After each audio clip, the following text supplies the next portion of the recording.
அனைவருக்கும் இனிய காலை வணக்கம். காலை சக்கரம் நாளை நமது நிகழ்வின் இன்றைய சிறப்பு நிகழ்வு துவங்கப்பட உள்ளது. ரோட்டரி மாவட்டம் டூனின் மாவட்ட ஆளுநர் பாஸ்கரன் அவர்களின் தலைமையில் சிறப்பாக நடைபெற்று வரும் காலை சக்கரம் நாளை நமது நிகழ்வினை இன்று இணைந்து வழங்கி சிறப்பிக்க உள்ளார்கள் ரோட்டரி கிளப் ஆஃப் ஸ்ரீமுஷ்டம் சங்கத்தில். ரோட்டரி கிளப் ஆஃப் ஸ்ரீமுஷ்டம் சங்கத்தின் உதவி ஆளுநர் ரொட்டேரியன் தாசன் அவர்களுக்கும், தலைவர் ரொட்டேரியன் ரவிசுந்தர் அவர்களுக்கும், செயலாளர் ரொட்டேரியன் குருராஜன் அவர்களுக்கும், பொருளாளர் ரொட்டேரியன் ரவிச்சந்திரன் அவர்களுக்கும் மற்றும் அவர்களது சங்க உறுப்பினர்கள் அனைவருக்கும் இந்த காலை வேளையில் வரவேற்பு தெரிவித்துக் கொண்டு நிகழ்ச்சியின் முதல் நிகழ்வாக ரோட்டரி வழக்கம் மற்றும் வரவேற்புரை நிகழ்த்த ரோட்டரி கிளப் ஆஃப் ஸ்ரீமுஷ்டம் சங்கத்தின் தலைவர் ரொட்டேரியன் ரவிசுந்தர் அவர்களை அன்புடன் கேட்டுக்கொள்கிறோம். அனைவருக்கும் வணக்கம். மனித குலத்தை படைப்பித்த தந்தையே, உயர்ந்த நிறைவான கொண்ட ரோட்டரி கொள்கையால் இவ்வியக்க நிறுவனத்தை அக்கத்துமை செய்தமைக்கு நாங்கள் உங்களுக்கு நன்றி சொல்கின்றோம். உண்மையான ரோட்டரி ஆழமாக நம்பிக்கையும் அமைதியும் நிலைநாட்டி ஒழுங்கு உழைக்கவும், நிறம், சமயம், தேசம் என்ற தடைகளையும் பாகுபாடுகளையும் நீக்கவும், பொருளாதார சமயத்தடைகளை களையவும், மேலும் மாநிலத்தின் புனிதத்தையும் தொழிலின் மேன்மையும் முறையாக புரிந்து கொள்வதன் மூலம் எல்லா மனிதர்களும், எல்லா குடும்பங்களும், எல்லா நாடுகளும் தொடர்புடன் வாழ்ந்து சுற்றி ஒன்று கூடி மெய்யா படைப்பாளர் நீயே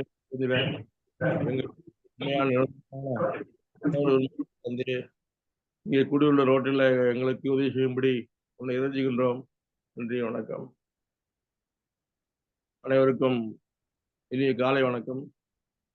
எங்களுடைய சங்கமானது 281 பிரகாசம், ஒளி சுடர், சூரியன் வாஸ்கரையாளுடைய சீரிய தலைமையிலே அவர்களை வரவேற்கிறோம். அதே போல எங்களுடைய 22 உதவியாளர் தாசன் அவர்களை அன்போடு வரவேற்கின்றோம். எங்களுடைய சாசன தலைவர்கள் மற்றும் முன்னாள் தலைவர்கள் அனைவரையும் வரவேற்கின்றோம். செயலாளர், பொருளாளர், உறுப்பினர்களையும் வரவேற்கின்றோம். ஞாயிற்றுக்கிழமை நடைபெறுகின்ற கூட்டத்திற்கு அனைவரும் வரும்படி அன்போடு கேட்டுக்கொள்கின்றோம். இந்த திட்டத்தை சிறப்பாக நடத்தி கொண்டிருக்கின்ற நம்முடைய கோபால் ஐயா அவர்களையும் வரவேற்கின்றோம். ஜாடிதாசன் ஐயா, மகேஷ் மோகன் ஐயா, ஜெயசங்கர் ஐயா மற்றும் உதவி சேர்மன் அவர்களையும் வரவேற்கின்றோம். எங்களுக்கு ஆசனங்களையும் பயிற்சிகளையும் சிறப்பாக நல்ல அவர்களை வரவேற்கின்றோம். இன்றைய தினம் நம்முடைய அகிலா மேடம் அவர்களையும் வரவேற்கின்றோம். அவருடைய குரலே சிறப்பா இருக்கு, சிறப்பான குரல். அவங்களுக்கு காலச்சக்கரத்துக்கு சில முத்துக்கள் எல்லாம் கிடைச்சிருக்காங்க. எல்லாருக்குமே வரவேற்கின்றோம். அதோடு கூட நமக்கு தினந்தோறும் வருகை தந்து ரோட்டரியில் இல்லைனா கூட காலச்சக்கரத்தில் இருந்து தினந்தோறும் அனுபவிக்கின்ற நம்முடைய எல்லா காலச்சக்கரம் உறவினர்கள் அனைவரையும் வரவேற்கின்றோம். மயில்வாங்கன் ஐயா, இஸ்மாயில் ஐயா, பெருமாள் பாக்கியம் ஐயா அவர்களையும், செந்தில்வார்கள், மகான் வந்திருக்காங்க. நம்ம தனலட்சுமி அம்மாவோட செல்ல வந்திருக்காங்க. அம்மா ஐயா விகிலா அம்மா வந்திருக்காங்க. அனைவரையும் வரவேற்கின்றோம். இந்த சிறப்பாக அமைய எல்லாம் வல்ல பூவரா சாமியை பிரார்த்திக்கின்றோம். நன்றி, நமஸ்காரம். நன்றி. ரோட்டரி வணக்கம் மற்றும் வரவேற்பு நிகழ்ச்சி சிறப்பித்த ரோட்டரி கிளப் ஆஃப் ஸ்ரீமுஷ்டம் சங்கத்தின் தலைவர் ரவிசுந்தர் அவர்களுக்கு நன்றிகளையும் வாழ்த்துக்களையும் தெரிவித்துக் கொண்டு நிகழ்ச்சியின் அடுத்த நிகழ்வாக இறைவேண்டுதல் நல்லசிங்கம் ஐயா அவர்களை அன்புடன் கேட்டுக்கொள்கிறோம்.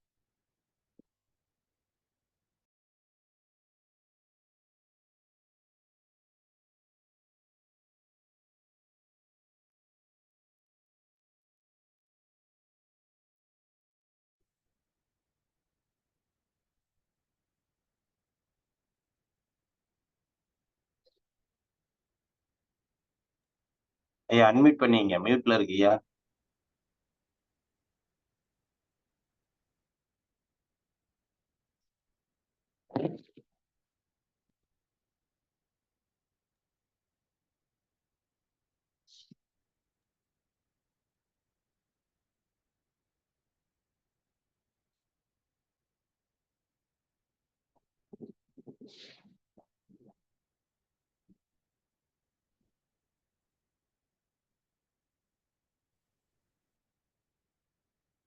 அனைவருக்கும் இனிய காலை வணக்கம். தெளிவு குருவின் திருமேனி காண்டல், தெளிவு குருவின் திருநாமத்தில்,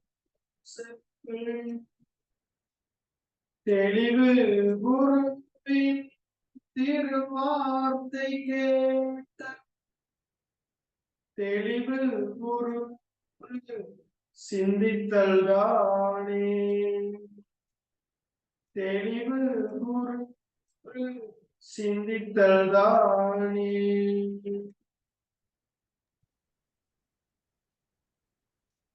நன்றி நன்றி ஐயா. அடுத்த நிகழ்வாக இப்படை வணக்கம்.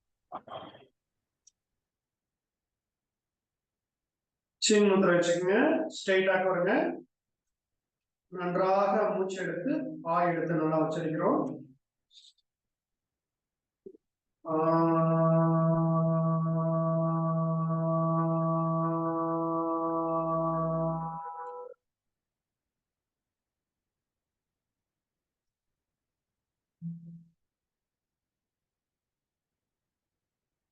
சின்மய முத்திரை பூ எழுத்து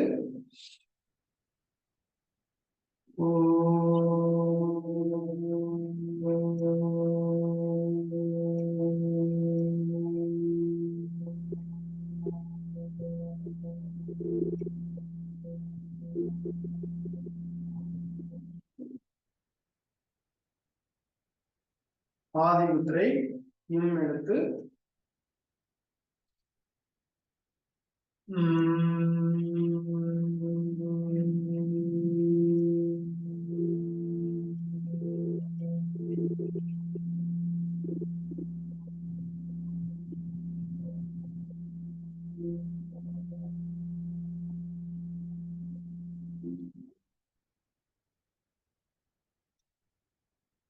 வைகரை துயிலெழு.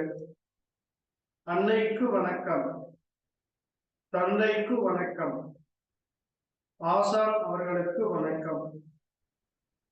வைகரை துயிலெழு. அன்னைக்கு வணக்கம், தந்தைக்கு வணக்கம், ஆசான் அவர்களுக்கு வணக்கம். வணக்கம் ஐயா வெற்றியுறுதி. தன்னை சூழ்ந்ததை வெற்றியுறுதி. வணக்கம் ஐயா வெற்றியுறுதி. தன்னை சூழ்ந்ததை வெற்றியுறுதி. ஓய்வு.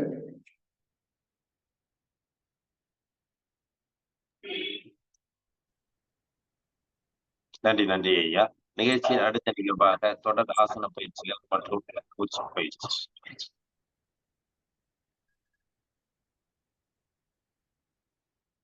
கால் நேரா நீடிக்கிறோம்.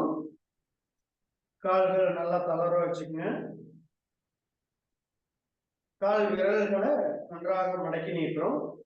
Down up down up down up down up down up. நல்லா மூச்சு விடுங்க. கால் பாதத்தை அப்படியே வட்டமா சுத்துங்க. 1 2 3 4 5.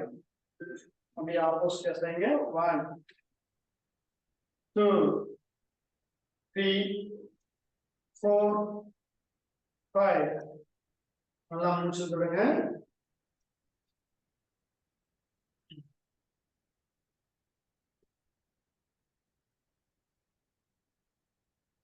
அப்படியே ரைட் லெக்க மடக்கி நீட்டுறோம்.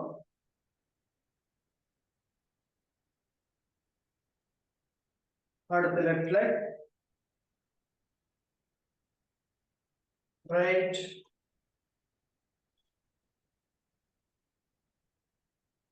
லெஃப்ட்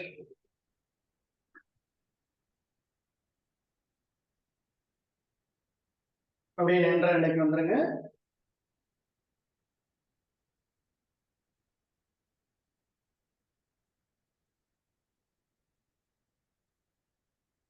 ஸ்ட்ரைட்டா நின்று நல்லா மூச்சு விடுங்க.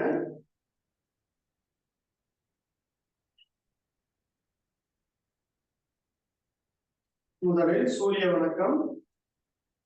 1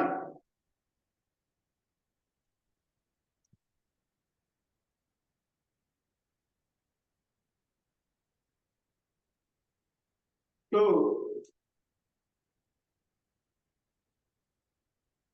ஸ்ட்ரைட்டா கை மேல கொண்டு வந்துருங்க. நல்லா மூச்சுலுங்க. மூச்சு விட்டுட்டே பேக் பெண்டிங்.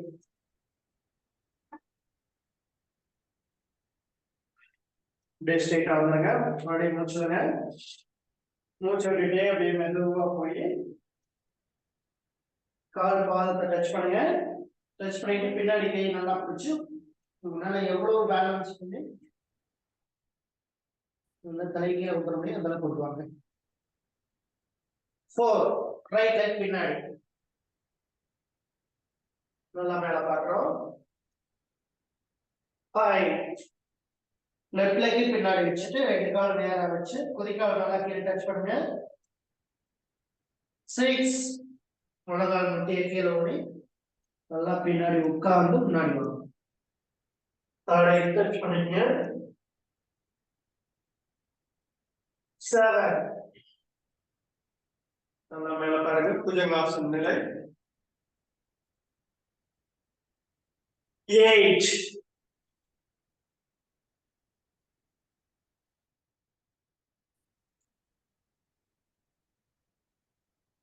9. ரைட் லெக் முன்னாடி.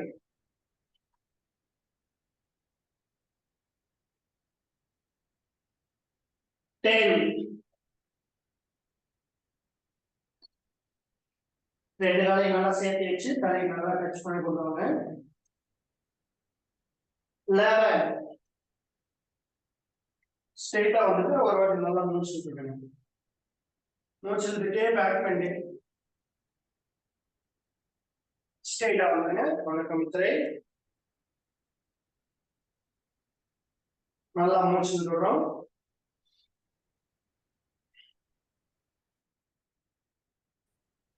சூரிய வணக்க பயிற்சி நம்ம செஞ்சிட்டோம். நல்லா உச்சி முதல் பாதம் வரை முழுமையான நல்ல ரத்தோட்டம் கிடைக்கும். அடுத்த ஆசனங்கள் செய்யறதுக்கு உடல் இறக்கப்படும். காலை ஒரு அடி கேப்ல வச்சுக்கோங்க. உட்கட்டாசனம். கைகள் ஸ்ட்ரைட்டா நீட்டிருங்க. சேர் பொசிஷன் நம்ம வைக்க முடியும். 1, 2, 3, 4, 5, 6, 7, 8, 9, 10, 11, 12, 13, 14, 15. ஓய்வு. நன்றாக மூச்சு விடுங்க.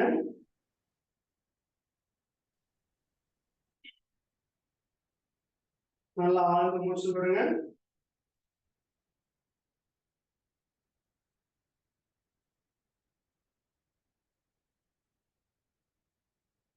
அது திரிகோணாசனம். காலாக வச்சுக்கிறோம். கைகள் ஸ்ட்ரைட்டா விட்டுங்க. Right hand left leg touch பண்ணுங்க. நல்லா மேல பாருங்க. 1, 2, 3, 4, 5, 6, 7, 8, 9, 10.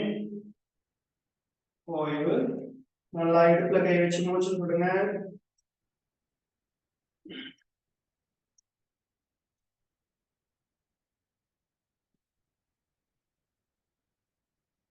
இப்போ left hand right leg touch பண்ணுங்க. ரைட் ஹேண்ட் மேல பார்க்கணும். நல்லா திரும்பி பார்க்கணும். ஷோல்டர் நல்லா திரும்பி இருக்கணும். முழங்கால் முட்டை எடுத்து ஸ்ட்ரைட்டா இருக்காங்க. 1, 2, 3, 4, 5, 6, 7, 8, 9, 10. ஓய்வு. இடுப்புல கை வச்சு நல்லா மூச்சு விடுங்க.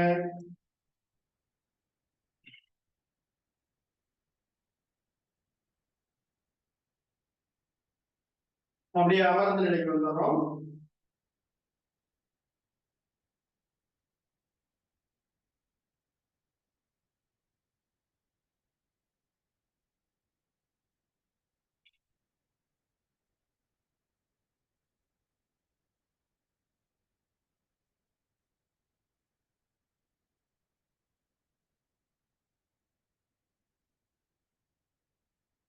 ஸ்ட்ரைட்டா நினைங்க. பறவை முகாசனம். 1, 2 நல்லா மூச்சுடுங்க. மூச்சு விட்டுட்டே அப்படியே கால் பெருவரை பிடிச்சிருங்க. கால் விரல்களை நல்லா பிடிச்சிட்டு முடிஞ்ச அளவுக்கு தலையை கீழே விட்டுவாங்க. 1 2 3 4 5 6 7 8 9 10 11 12 13 14 15. ரிலாக்ஸ். அப்படியே மூச்சுடுங்க.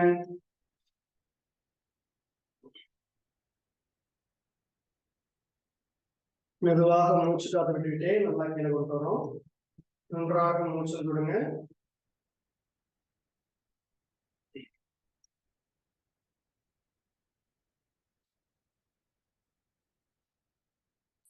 ரைட் லெக் எடுத்து அப்படியே லெஃப்ட் சைடு வச்சுக்கணும்.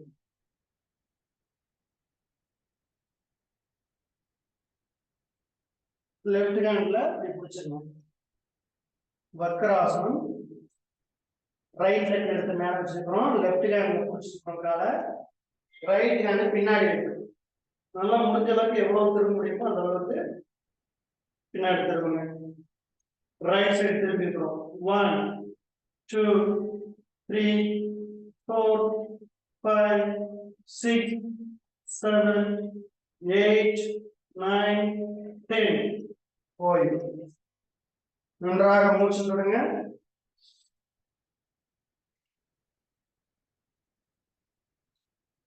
மீண்டும் மூச்சு விடுங்க.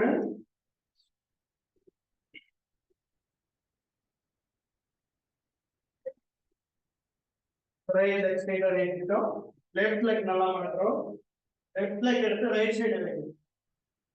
ரைட் ஹேண்ட்ல பிடிச்சிடணும். லெஃப்ட் ஹேண்ட் பின்னாடி வச்சு நல்லா லெஃப்ட் சைடு திருப்பி இருக்கணும்.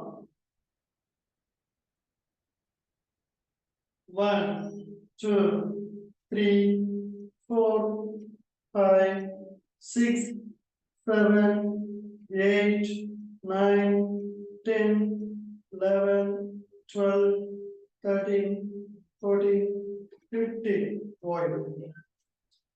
நன்றாக மூச்சு விடுங்க.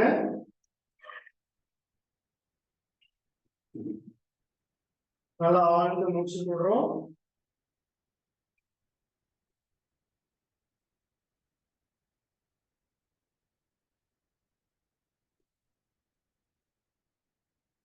அடுத்து ஸ்ட்ரெயிட்டா நம்ம படுத்துட்டு உத்தான பாதாசனம்.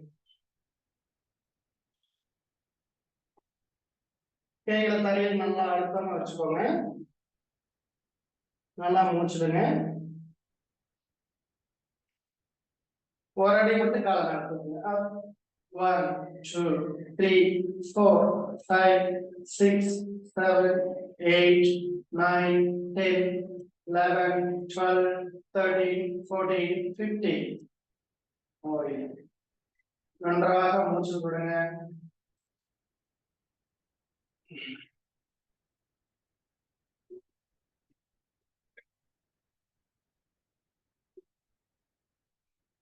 Next, Padagasa. Ready, up. 1 2 3 4 5 6 7 8 9 10 11 12 13 14 15. ஓய்வுகளை ஸ்ட்ரெயிட்டா படுத்துங்க. நல்லா மூச்சு விடுங்க.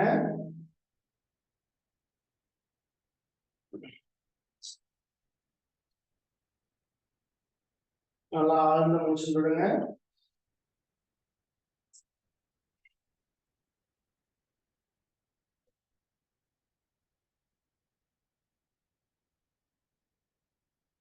அப்படியே அமர்ந்த நிலைக்கு வந்துடுறோம்.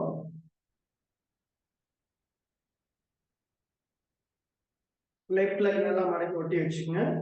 அடுத்து ரைட் லெக் ஒட்டி வச்சுக்கோங்க. சின்முத்திரை. நன்றாக மூச்சு விடுங்க.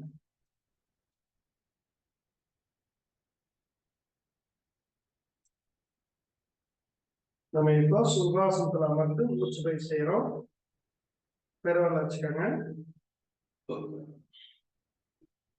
கபாலபதி.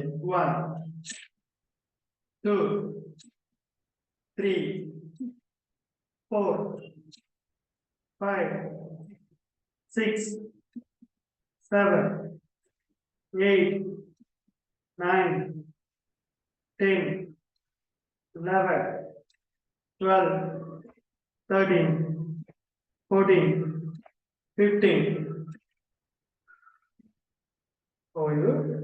இப்போ மோதிரம் வச்சுட்டு பெருவரை எடுத்துருவோம்.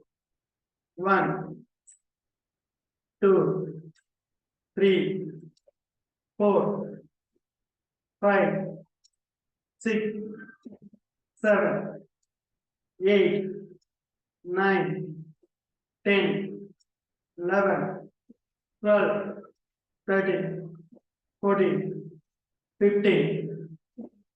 ஓய்வு. 2 கையிலையும் சீக்கிரம் வச்சுட்டு நன்றாக மூச்சை கவனிச்சு மெதுவாக மூச்செடுத்து மெதுவாக விடுவோம்.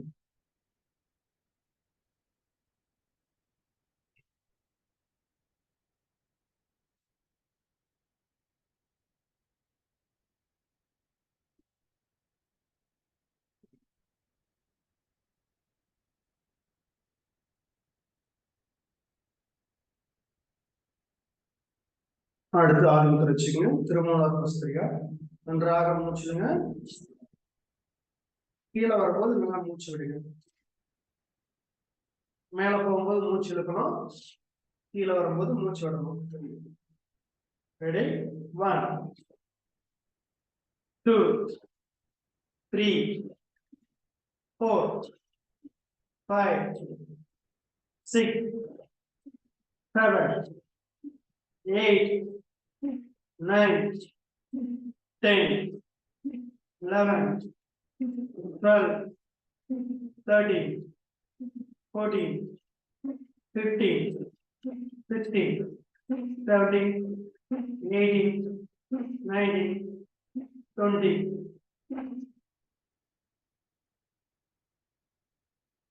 அப்படியே சின்னத்துல வச்சு மூச்சு கவனிங்க. ஆழ்ந்த மூச்சு எடுத்து எம் சொல்ல விடுங்க.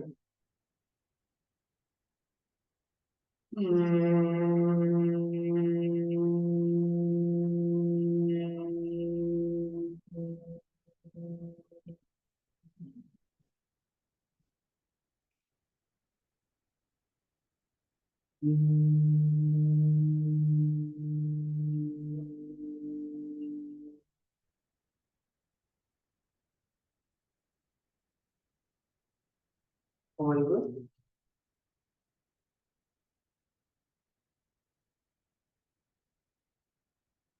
அப்படியே ஸ்ட்ரெயிட்டா படுத்துருங்க. சாந்தியாசன நிலையில கண்கள் முடிங்க. உடல் முழுவதும் ஓய்வு நிலையில வச்சுக்கோங்க. மூச்சு காற்று மேலேயே கவனம். நல்லா ஆழ்ந்து மூச்சு இழுக்கணும், மெதுவாக மூச்சு விட வேண்டும்.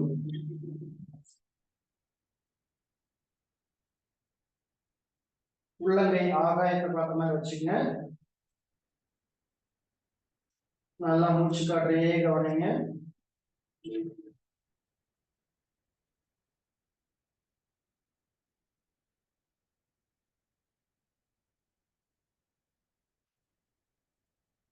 இதே நிலையிலேயே ஒரு 5 நிமிடம் அப்படியே இருக்கணும். இந்த வேளையில் நாம் ஆசனங்கள், மூச்சு பயிற்சிகள், சூரிய வணக்கம் போன்ற பயிற்சிகளை செய்வதன் மூலமாக உடல் முழுவதும் முழுமையான ரத்தோட்டம் பெற்று கழிவு நீக்க மண்டலங்களுக்கு நல்ல ஆற்றலை கொடுத்து நம் உடலையும் மனதையும் முழுமையான ஆரோக்கியத்தை வைத்துள்ளோம். தொடர்ந்து நம்மளுக்கு இந்த பிரபஞ்ச ஆற்றல் கிடைப்பதன் மூலமாக நாம் கவனம் வைத்து பயிற்சிகளை செய்வதன் மூலமாக முழுமையான ஆரோக்கியத்தை பெறலாம். வாழ்க வளமுடன் வைத்திருக்கும். இந்த நல்லதொரு வாய்ப்பினை நமக்கு அளித்த ரோட்டரி சங்கங்களுக்கு மனமார்ந்த நன்றியினை தெரிவித்துக் கொள்கிறோம். நன்றி, வணக்கம்.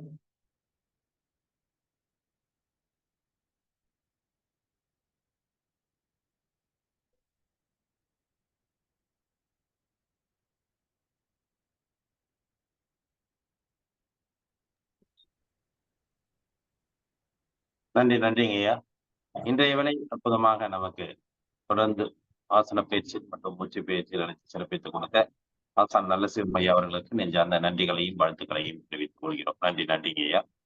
நிகழ்ச்சியின் அடுத்த நிகழ்வாக ஹீலர் பாஸ்கர் ஐயாவின் தினம்பொரு சிந்தனை ஆடியோ மூலம் கேட்க இருக்கிறோம்.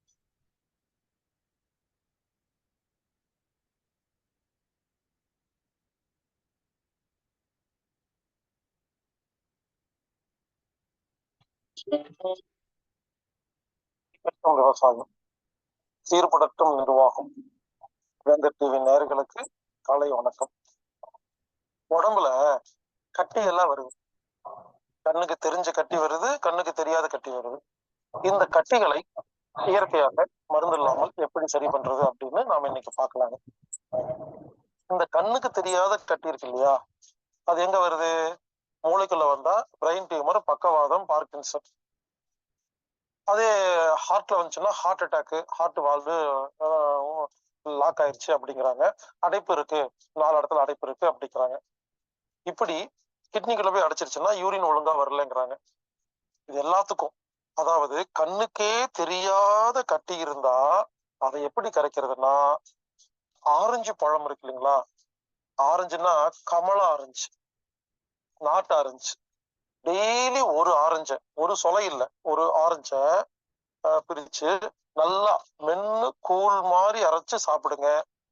உடம்புல மூளைக்குள்ளேயோ, ஹார்ட்லயோ, கிட்னிலயோ, ரத்த நாளங்கள்லயோ எங்க அடைப்பு இருந்தாலும் எல்லா அடைப்பும் சரியாகிறதுக்கு அருமையான இயற்கை வைத்தியம் கமலா ஆரஞ்சு. இந்த பிபி அதிகமாகிறதுக்கு என்ன தெரியுமா காரணம்? முக்கியமான காரணம், ரத்த நாளங்கள்ல எல்லாம் கொழுப்பு போய் ஒட்டிக்கும். இப்ப பைப்ல தண்ணி வருது, நீங்க பாதி விரல வச்சு உங்க விரல வச்சு பாதி பைப் அடைச்சிருங்க, பிரஷர் அதிகமாகுதா? அதாவது ஏரியாவை பாதியா மறைக்கும் பொழுது தண்ணி அந்த குட்டி ஏரியால போறக்காக பிரஷர் அதிகம் பண்ணுதா இல்லையா?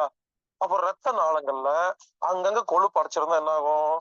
பிரஷர் ஓவர் ஆயிரும். அந்த கொழுப்பையெல்லாம் எடுத்தாதான் பிரஷர் நார்மலா இருக்கும். அந்த கொழுப்பையெல்லாம் எடுத்தாதான் பிரெயின் வேலை செய்யும், பக்கவாதம் சரியா போகும், பிரெயின் டியூமர் சரியா போகும். இந்த பக்கவாதம் சொல்றாங்க இல்லையா, கையும் காலும் வராம இருக்கிறது, அது காரணம் கையும் காலெல்லாம் கிடையாது, மூளைதான். மூளைக்குள்ள கொழுப்பு பொருள் எல்லாம் போய் அடைச்சு கட்டி வந்துருச்சுன்னு வச்சுக்கோங்களேன். அப்ப என்ன ஆகும்? கைக்கு தேவையான இன்ஸ்ட்ரக்ஷன் வராது, அந்த கைய ஆட்டுறதுக்கான அழைப்பு வராம இருக்கிறதுனாலதான் பக்கவாதம் வருதுங்க. இப்படி உடம்பில் வரும் பல வியாதிகள், ஒரு 100 வியாதிக்கு அடிப்படை காரணம் சின்ன சின்ன கட்டிகள், நம்ம கண்ணுக்கே தெரியாத கட்டிகள் ரத்த நாளங்கள்ல, இருதயத்துல, கருப்பையில இருக்கிறதுனாலதான் இதெல்லாம் வருது. எனவே இனிமேல யாரெல்லாம் கண்ணுக்கே தெரியாத கட்டிகள் உடம்புல இருக்குதோ, ஆரஞ்சு பழம் கமலா ஆரஞ்சு வாங்கி டெய்லி 1 சாப்பிடுங்க, அது கரைஞ்சிரும். இவருங்க சாத்துக்கொடி வேற, ஆரஞ்சு வேற. பல பேர் சாத்துக்கொடியத்தான் ஆரஞ்சு நினைச்சிட்டு இருக்கிறாங்க. நானும் பல நாட்டுல போயிட்டேன், ஆரஞ்சுனா பல நாட்டுக்கு புரியல, ஏன்னா கமலா ஆரஞ்ச பல நாட்டுல பார்த்ததே கிடையாது. கமலா ஆரஞ்சு கண்ணுக்கு தெரியாத கட்டிகளை கரைக்கும் ஒரு அருமையான ஒரு ஆரஞ்சு, ஒரு மருந்து. இந்த கடைக்கெல்லாம் போய் பாருங்க, இந்த பழமுதிர் கடை இந்த மாதிரிலாம் நிறைய வச்சிருக்காங்க இல்லைங்களா, பழக்கடையெல்லாம், அங்கெல்லாம் போய் பாருங்க, இப்ப இருக்கிறது ஆரஞ்சே கிடையாது, அதுல கொட்டையே இருக்காது, நல்லா கும்முன்னு சூப்பரா எல்லாம் ஒரே சைஸ்ல இருக்கும். அதெல்லாம் வாங்காதீங்க. நான் சொல்றது கமலா ஆரஞ்சு. கமலா ஆரஞ்சு எப்படி சொல்றதுன்னா, நீங்க பழக்கடைக்கு போங்க, யாருமே வாங்காம ஓரமா கருப்பா அசிங்கமா குப்பை மாதிரி வச்சிருப்பாங்க, அது ரொம்ப ரொம்ப ரொம்ப நல்லது. கும்முன்னு அப்படியே அடுக்கி வச்சிருப்பாங்க, அதெல்லாம் கெட்டது. இங்க பாருங்க, பழங்களும் சரி காய்கறியும் சரி வாங்கும் பொழுது விதைகள் இருந்தாதான் வாங்கணும், கொட்டை இருந்தாதான் வாங்கணும். கொட்டை இருக்கிற பழங்களே, கொட்டை இருக்கிற காய்கறிகளே உடம்புக்கு நல்லது, ஆர்கானிக், பாரம்பரியம். எதெல்லாம் கொட்டை இல்லாதெல்லாம் வாங்குறீங்களோ எல்லாமே hybrid, GMO food, genetically modified food. அது சாப்பிட்டனாகும் வியாதி வரும், அது மருந்தாலாம் வேலை செய்யாது. வேற மாதிரி சொல்லட்டா, சீட்லெஸ்ஸாவே சாப்பிட்டு இருந்தீங்கன்னா நீங்க கூடி சீக்கிரம் சீட்லெஸ் ஆயிருவீங்க, புரிஞ்சிருப்பீங்கன்னு நினைக்கிறேன். அதுக்கு மேல அப்புறம் நமக்கு ஒண்ணு எல்லாம் போயிடும். சீட்டுக்கிறதாங்க சாப்பிடணும். எனவே கமலா ஆரஞ்சு கண்ணுக்கு தெரியாத கட்டிகளை கரைக்கும் ஒரு அற்புதமான ஒரு மருந்து. அடுத்தது, கண்ணுக்கு தெரிஞ்ச கட்டி இருந்தா எப்படி கரைக்கிறது? கையில இருக்குது, கால் இருக்குது, கண்ணுக்கு தெரியுது அப்படின்னா இதுக்கு நிறைய ஐடியா இருக்குங்க. உப்புக்கள் ஒத்தடம், வெள்ளை கலர் பருத்தி துணி எடுத்துக்கங்க, அதுல கல்லுப்பை போடுங்க, மூட்டை மாதிரி கட்டுங்க, கிளின்னு சொல்றாங்க இல்லையா, அதாங்க தோசையெல்லாம் ஊத்தும் போது எண்ணெய் தடவருக்கு ஒரு மூட்டையில கட்டி வைக்கிறீங்க இல்லையா, ஒரு சாதாரண வெள்ளை கலர் பருத்தி துணி, ஒரு கைப்பிடி கல்லுப்பு மூட்டை மாதிரி கட்டணும். கட்டிட்டு நல்லெண்ணெய் இருக்கு இல்லையா, அதுல லேசா தொட்டு இரும்பு தோசைக்கல்ல சூடு பண்ணி அந்த கட்டி மேல வச்சீங்கன்னா கட்டி கரைஞ்சிரும். ஓவர் சூடுல வச்சிடக்கூடாது, தாங்குற சூடுல வைக்கணும். இங்க பாருங்க, அந்த நல்லெண்ணெயில ஏன் தெரியுமா முக்குறோம்? முக்க கூடாது, லேசா தடவணும். எதுக்குன்னா, வெறும் காட்டன் துணியை கொண்டு போய் அடுப்புல வச்சீங்கன்னா, அந்த தோசைக்கல்ல வச்சீங்கன்னா கருகி போயிடும். எண்ணெய் இருந்தா கருகாது. அந்த எண்ணெய் என்ன பண்ணும்? சூட்டை எடுத்து கொடுக்குங்க.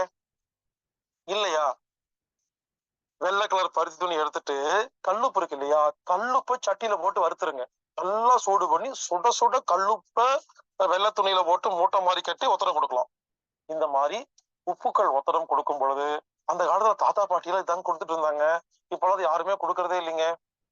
இப்படி உப்புக்கள் ஒத்தடம் கொடுக்கலாம். அல்லது விரதம் இருக்கலாம்.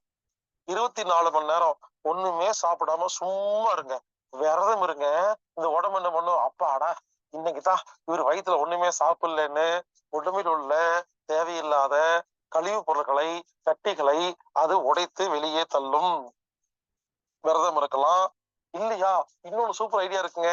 கண்ணுக்கு தெரிஞ்ச யாராவது கட்டி இருந்ததுன்னா, விரல் இருக்கு இல்லையா, விரலை வச்சு தட்டினா சரியா போயிருங்க. உதாரணத்துக்கு, உங்களுக்கு இங்க ஒரு கட்டி இருக்குன்னு வச்சுங்களேன், கண்ணை மூடி உட்கார்ந்துட்டு விரல் இருக்கு இல்லையா, விரலை வச்சு தட்டணும். சும்மா ஒரு மூட்டில் இருக்கா இங்க பாருங்க, தட்டணும். எந்த இடத்துல கட்டி இருக்கோ, இங்க ஒரு கட்டி இருக்குன்னு வச்சுங்களேன், கண்ணை மூடி இங்க பாருங்க, நமது உடம்பில் எந்த இடத்தில் விரலை வச்சு லேசா தட்டுறீங்களோ அந்த இடத்துக்கு உசுறு வரும், பிராணம் வரும், ஆக்சிஜன் வரும், மனசு வரும். மனசு வந்தா சரியா போயிருங்க. எந்த உறுப்பில் மனசு செல்கிறதோ அந்த உறுப்பு தன்னை தானே குணப்படுத்துகிறது.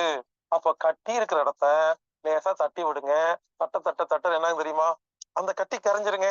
கட்டின்னு என்னங்க, ஒரு செல்லுக்குள்ள போன ஒரு பொருள் யூஸ் பண்ண உடனே வெளியே வரணும். 1 லிட்டர் செல்லுக்குள்ள போனா 1 லிட்டர் வெளியே வரணும். அந்த செல்லு கட்டி கிடையாது.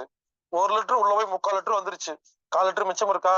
இப்படி செல்லுக்குள் போன ஒரு பொருள் வெளியே வராமல் அதிகமாகி குப்பைகள் அடைக்கும் பொழுது, பல கோடி செல்களுக்குள்ள குப்பை அதிகமாகும் போது அது கட்டியாக மாறுகிறது. அப்போ சூட்டை கொடுத்தா அது வெளியே வந்துடும், அப்ப கட்டி கரைஞ்சிரும். எனவே கண்ணுக்கு தெரியாத கட்டிகளை கமலா ஆரஞ்சு சாப்பிட்டு கரையுங்கள். கண்ணுக்கு தெரிஞ்ச கட்டியை உப்புக்கள் ஒத்தடம் கொடுங்கள். உப்புக்கள் ஒத்தடத்தில் 2 இருக்கிறது.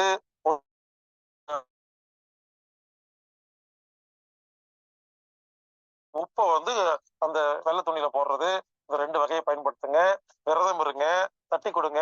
கண்டிப்பாக இப்படி செய்தால் கட்டிகளை, கண்ணுக்கு தெரியாத கட்டிகளை இயற்கையாக மருந்து இல்லாமல் நாம் கரைத்து நாம் ஆரோக்கியமாக வாழ முடியும்.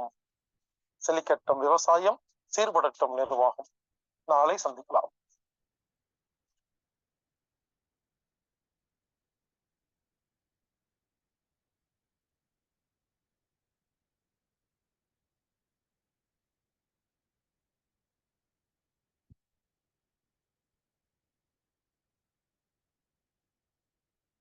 நன்றி நன்றி.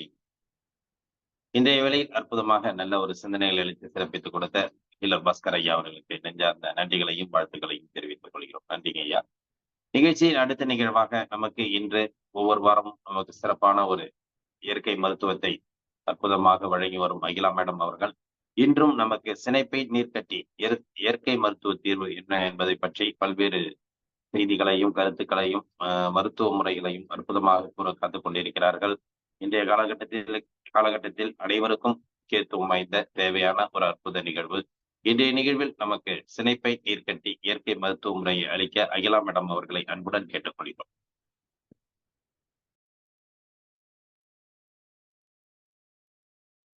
மேடம் அன்மியூட் பண்ணீங்க மேடம், மியூட்ல இருக்கு. ஓகே,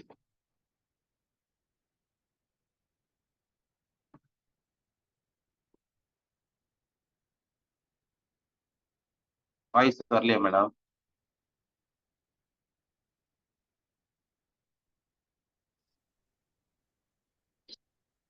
இப்ப கேக்குதுங்களா? கேக்குது. எல்லோரும் எல்லா வளமும் பெற்று இன்புற்று வாழ எல்லாம் வல்ல இறையாற்றல் துணை நிற்கட்டும். அனைவருக்கும் காலை வணக்கம். இன்றைக்கு நம்ம பார்க்க போறது கர்ப்பப்பையில சினைப்பைன்னு ஒண்ணு இருக்கு. அதுல ஏற்படக்கூடிய கட்டிய பத்தி பார்க்க போறோம். அதுக்கு என்ன இயற்கை மருத்துவ தீர்வு? நம்முடைய முன்னோர்கள் சொன்ன தீர்வு என்ன? எப்படி வாழ்வியல மாற்றி அவங்க சிகிச்சையே இல்லாம சரி பண்ணிக்கிட்டாங்க? அந்த மாரி பிரச்சனைகளே இல்லாம எப்படி வாழ்ந்தாங்க? அத பத்தி நம்ம இன்னைக்கு தெளிவா பார்க்க போறோம். சினைப்பை கட்டினா நெறைய பேருக்கு தமிழ்ல சொல்லும்போது புரியாது. ஆனா, ரொம்ப ரெகுலரா இன்னைக்கு கடந்த ஒரு 6 வருஷமா நம்ம காதுல கேட்டுட்டு இருக்கிற ஒரு விஷயம் பிசிஓடி. அதுதான். வேற ஒண்ணுமே இல்ல. இப்ப எல்லாருக்கும் புரியும். ஓ! பிசிஓடியா அப்படின்னு. பிசிஓடி, பிசிஓஎஸ் எல்லாமே இதான். ஒவேரியன் சிஸ்ட் அப்படின்னும் சொல்லுவாங்க. அதாவது பிசிஓடி அப்படின்னு சொன்னா பாலிசிஸ்டிக் ஓவரிஸ் டிஸார்டர். இத டிஸார்டர்ன்னு சொல்லிட்டாங்க. இன்னொன்னு பாலிசிஸ்டிக் ஓவேரியன் சிண்ட்ரோம்னு சொல்லுவாங்க. அதாவது அந்த நீர்க்கட்டிகள் உற்பத்தியாகி அது கூட வந்து கர்ப்பப்பை வீக்கமும் இருந்து அப்படின்னு சொன்னா இப்படி விதவிதமா பேர் வைப்பாங்க. Bulky uterus, ovarian disorder, ovarian cyst இல்லைன்னா ஓவேரியன் சிண்ட்ரோம். சிண்ட்ரோம்னா பல நோய்கள் ஒண்ணு சேர்ந்தா அதுக்கு பேரு சிண்ட்ரோம். ரொம்ப எளிமை. புரிஞ்சுக்கோங்க இத. ஏன்னா நெறைய பேர் ரிப்போர்ட்ட பார்த்து பயந்துராதீங்க. ஐயோ! சிண்ட்ரோம்னு குடுத்துருக்காங்க. வேற ஏதோ பிரச்சனைன்னு நெனச்சுக்க வேண்டாம். சிண்ட்ரோம் அப்படின்னு சொன்னா பல நோய்கள் 1 அல்லது 2க்கு மேற்பட்ட நோய்கள் ஒன்று சேர்ந்தா அதுக்கு பேரு சிண்ட்ரோம். இப்போ பாலிசிஸ்டிக் ஓவரிஸ் டிஸார்டர் அப்படின்னு சொன்னா, இப்போதைக்கு அந்த நீர்க்கட்டி மூலமாக கொஞ்சம் சிம்ப்டம்ஸ் மட்டும் கொஞ்சம் அதிகமாயிருக்கும். ஹெவி ப்ளீடிங் ஆயிருக்கும். பீரியட்ஸ் நிக்கவே நிக்காது. வலி ஹெவியா இருக்கும். செஸ்ட்ல, கால்ல, இடுப்புலலாம் வலி இருக்கும். இதுக்கு பேரு பிசிஓஎஸ் அப்படின்னு சொல்றது. பிசிஓடின்னும் இதுதான். சோ இப்போ இதுக்கு என்ன காரணம் அப்படின்னு பார்க்கலாம். நீர் கோத்துக்கிறதுங்க. அவ்வளவுதான். சிம்பிளா நமக்கெல்லாம் புரியிற மாரி. நான் தான் சொன்னேன் இல்லைங்களா, நேச்சுரோபதிய பொறுத்தவரைக்கும் ஒரு காமன் சென்ஸ் இருந்தா போதும். பெருசா இங்கிலீஷ்ல இருக்கு, சினைப்பை கட்டின்னு இருக்குதுன்னு பயந்துர வேண்டாம். நீர் கோத்துக்குச்சு. எதுல? சினைப்பையில இருக்கக்கூடிய ஓவரிஸ்ன்னு சொல்லக்கூடிய அதுல சினை முட்டையில நீர் கோத்துக்கும். ஒவேரியன் சிஸ்ட் அதுதான். வேற ஒண்ணும் இல்ல.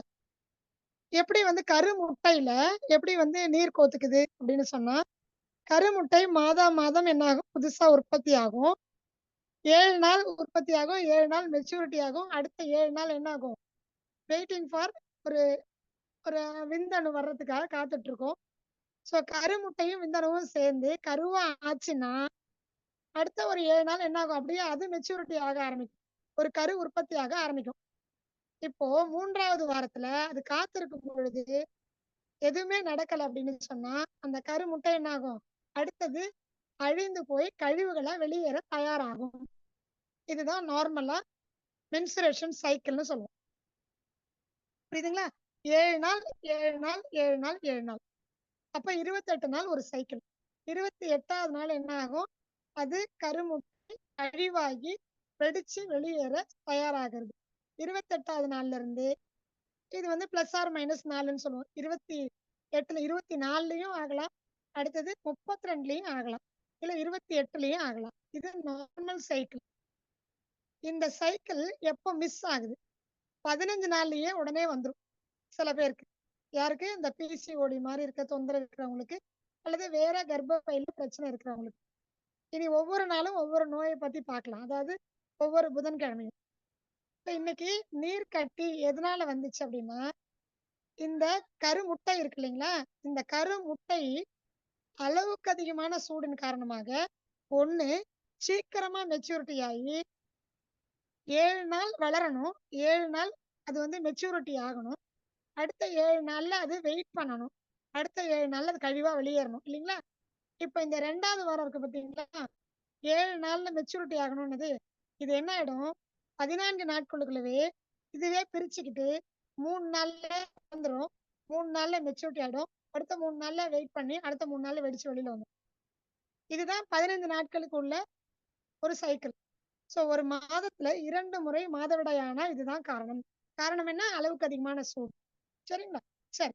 இந்த அளவுக்கு அதிகமான சூடு இப்படியே மாதம் ஆகும் பொழுது, இந்த ஹார்மோன்ஸ் இருக்கு பார்த்தீங்களா?